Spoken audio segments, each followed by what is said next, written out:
Hello and नमस्कार। मैं doctor कंचन Singh Bharat homeopathy में आप सभी का स्वागत करती हूँ और आशा करती हूँ कि आप सभी अच्छे और स्वस्थ होंगे।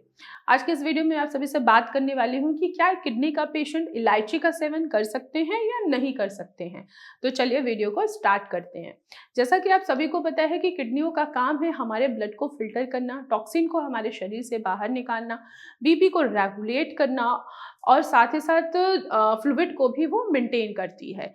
लेकिन जब किडनियों में किसी भी तरीके की इंजरी आ जाती है, चाहे वो बीपी हो, चाहे वो शुगर हो, चाहे वो किडनी स्टोन हो या रिकरेंट यूटीआई हो रहा है या ऑटोइम्यून डिसऑर्डर है, तो किडनी अपनी फंक्शनिंग को धीरे धीरे खोती चली जाती है, जिसके वजह से हमें फिर ये देखने को मिलता है कि हमारा क्रेटिनिन बढ़ रहा है, हमारा यूरिया बढ़ रहा है और साथ ही साथ जितने भी अदर पैरामीटर्स हैं जैसे सोडियम है, पोटेशियम है, फॉस्फोरस है, वो भी सारे क्या हैं, वो बढ़े हुए हमें दिखते हैं। तो ऐसे केसेस में क्या एक किडनी फेलियर का पेशेंट इलायची का सेवन कर सकता है या नहीं कर सकता है। इलायची लेना हर किसी को पसंद है। बहुत सारे ऐसे लोग हैं जो इलायची चाय में डालकर लेना पसंद करते हैं। बहुत सारे ऐसे लोग हैं जो इलायची को ऐसे ही चबा के खाना पसंद करते हैं। तो क्या एक किडनी फेलियर पेशेंट को इलायची खाना चाहिए या नहीं खाना चाहिए। पहले आइए इसके बेनिफिट के बारे में समझ लेते हैं।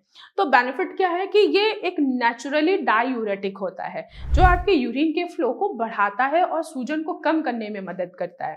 साथ ही साथ इलायची में पोटेशियम भी होता है जो आपके बीपी को मेंटेन करता है, बीपी को रेगुलेट करता है और जो आपको बार बार गैस है, एसिडिटी है या मुंह में से जो बदबू आ रही है उसको भी ये इलायची जो है वो कंट्रोल करने की कोशिश करता है, यानी कि कंट्रोल करता है। इसमें पाए जाने वाला एंटी इंफ्लेमेटरी प्रॉपर्टी और एंटीऑक्सीडेंट प्रॉपर्टीज आपके शरीर में किसी भी तरीके का ऑक्सीडेटिव स्ट्रेस आया है तो उसको वो रिमूव करता है, इन्फ्लेमेशन को कम करता है, स्वेलिंग को कम करता है। लेकिन यहाँ पे एक सवाल ये आता है कि क्या एक किडनी फेलियर का पेशेंट इलायची का सेवन कर सकता है या नहीं कर सकता है।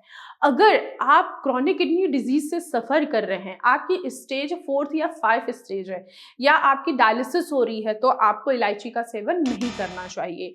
साथ ही साथ अगर आप रोजाना बेसिस पे इलायची का सेवन करते हैं तो ये आपके बीपी को कम भी कर सकता है।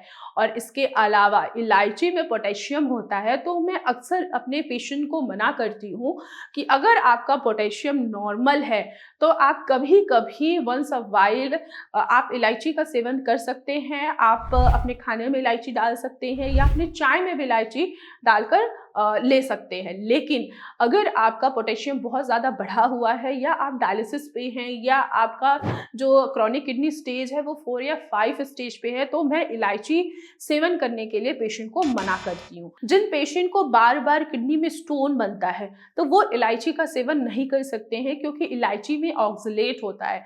जब आप बहुत ज़्यादा अधिक मात्रा में इलायची का सेवन करते हैं तो आपके किडनी में स्टोन बनने के भी चांसेस बढ़ जाते हैं।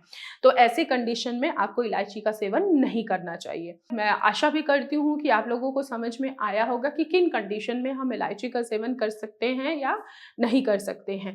अगर आपकी डायलिसिस हो रही है या आप सीकेडी स्टेज 4 या 5 पे हैं तो आप इलायची का सेवन नहीं कर सकते हैं। अगर आपका पोटेशियम बहुत ज़्यादा बढ़ा हुआ है तो भी आप इलायची का सेवन नहीं कर सकते हैं। अगर आपको किडनी में स्टोन है और बार बार स्टोन बन रहा है तो भी आप इलायची का सेवन नहीं कर सकते हैं। अगर आपकी किडनी की फंक्शनिंग अच्छी चल रही है, आपका बीपी नॉर्मल है, शुगर नॉर्मल है, सब कुछ सही है, तो आप आसानी से इलायची का सेवन कीजिए। लेकिन अधिक मात्रा में इलायची का सेवन नहीं करना है। मैं उन पेशेंट के लिए भी कह रही हूँ जिनका बीपी हमेशा डाउन रहता है, 110-70 के करीब रहता है या 100-60 के करीब भी रहता है, उन पेशेंट को भी इलायची का सेवन नहीं करना चाहिए।